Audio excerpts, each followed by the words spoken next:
বনের ছায়াতে যে পথটি ছিল সে আজ ঘাসে ঢাকা। সে নির্জনে হঠাৎ পিছন থেকে কে বলে উঠল, আমাকে চিনতে পারো না? আমি ফিরে তার মুখের দিকে তাকালাম, বললাম, মনে পড়ছে কিন্তু ঠিক নাম করতে পারছি না। সে বললে, আমি তোমার সেই অনেক কালের, সেই 25 বছর বয়সের শোক। তার চোখের কোণে একটু ছলছলে আভা দেখা দিলে, যেন দিঘির জলে চাঁদের রেখা। অবাক হয়ে দাঁড়িয়ে রইলেম। বললেম, সেদিন তোমাকে শ্রাবণের মেঘের মতো কালো দেখেছি, আজ যে দেখি আশ্বিনের সোনার প্রতিমা। সেদিনকার সব চোখের জল কি হারিয়ে ফেলেছ?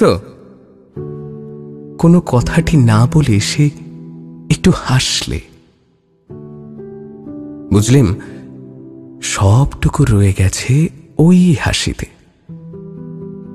বর্ষার মেঘ শরতে শিউলি ফুলের হাসি শিখে নিয়েছে। আমি জিজ্ঞাসা করলেম, আমার সেই 25 বছরের যৌবনকে কি আজও তোমার কাছে রেখে দিয়েছ? সে বলল, এই দেখো না আমার গলার হার।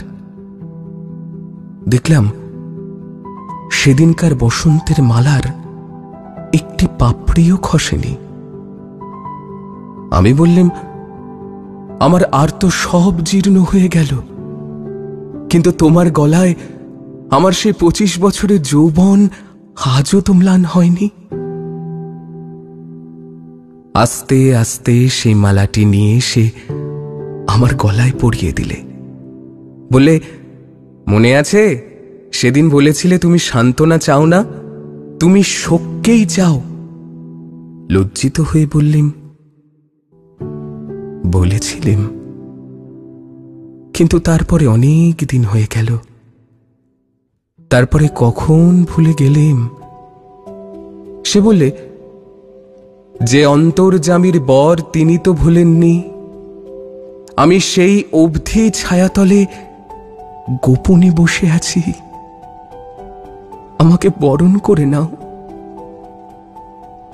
আমি তার হাতখানি আমার হাতে তুলে নিয়ে বললেম, এই কি তোমার অপরূপ মূর্তি? সে বললে, যা ছিল শোক আজ তাই হয়েছে শান্তি।